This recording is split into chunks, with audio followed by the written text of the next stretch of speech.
I never believed small towns could hide big secrets, but Ridgewood changed that.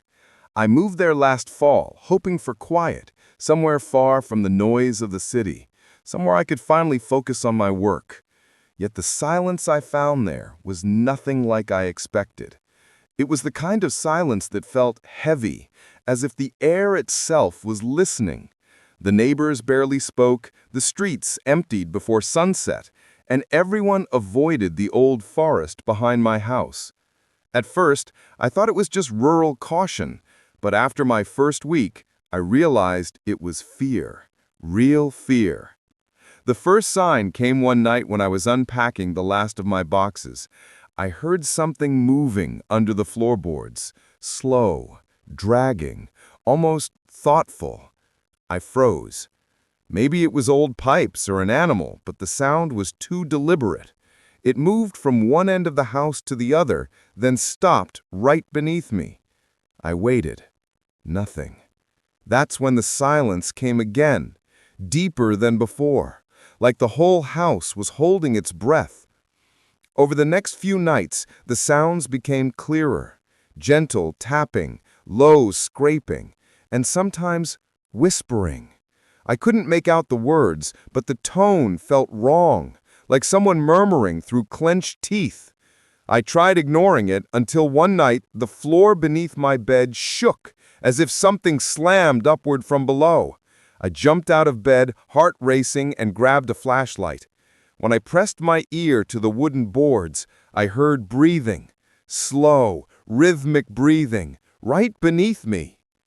I went to the neighbors the next morning, asking if the previous owner had problems with animals under the house. Their reactions were strange. Some looked away immediately. Others whispered to each other. Only one man answered. He told me the floorboards were thin in Ridgewood, and that sometimes things come through. When I asked what he meant, he shook his head and walked back inside without another word. I thought of leaving, but curiosity anchored me. On the seventh night, curiosity almost killed me. I woke to the sound of something sliding across the hallway floor. At first, I thought it was my imagination, but then it continued, soft, oppressive, weighty. Something was dragging itself toward my bedroom door. I could see a faint shadow under the crack, slow, then still. For a moment, everything was silent again. Then the doorknob twitched. Not fully turning, just testing, as if whatever was on the other side was trying to understand how it worked. I wanted to scream, but stayed completely still. The doorknob twitched again. A quiet exhale came from beneath the door, a deep, moist breath that didn't sound human. I backed away slowly and grabbed a chair, wedging it under the handle. The thing on the other side didn't push harder.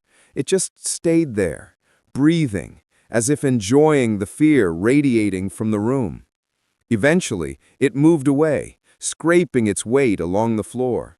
The sound trailed down the stairs, then beneath the house again. That morning, I found scratch marks on the inside of my bedroom door, 3 long, parallel lines etched into the wood.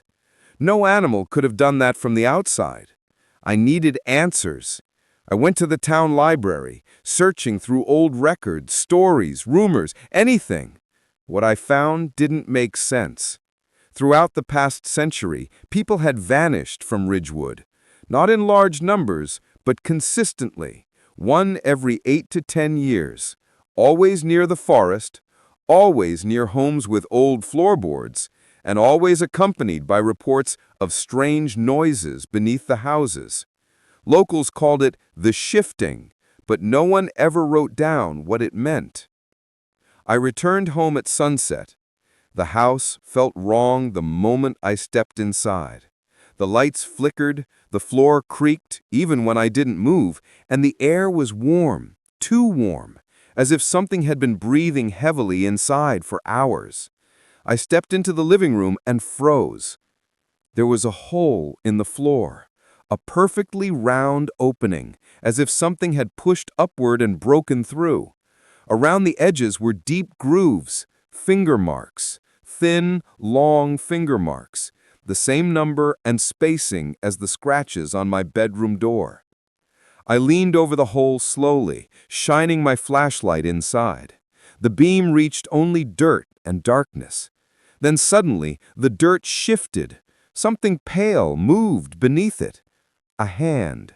Thin, bony, too long. It rose silently until the fingers curled over the edge of the hole. I stumbled back, dropping the flashlight.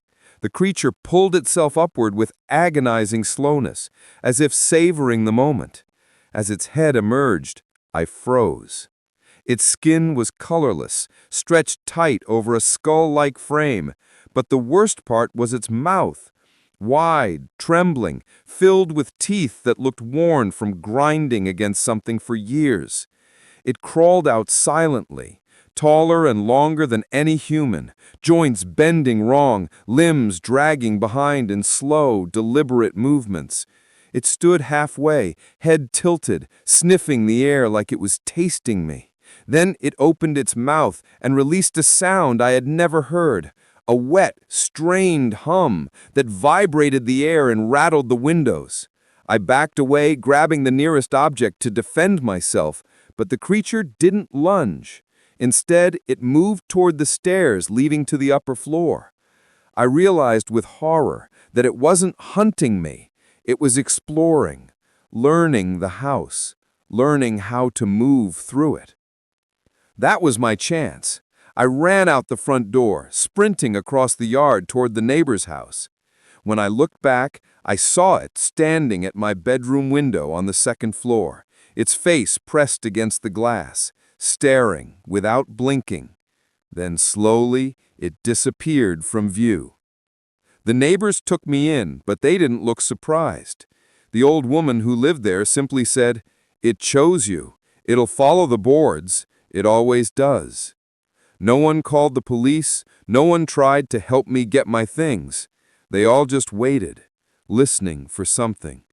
And before sunrise, we heard it, dragging itself across my porch, tapping lightly on the door, as if checking if I'd come home.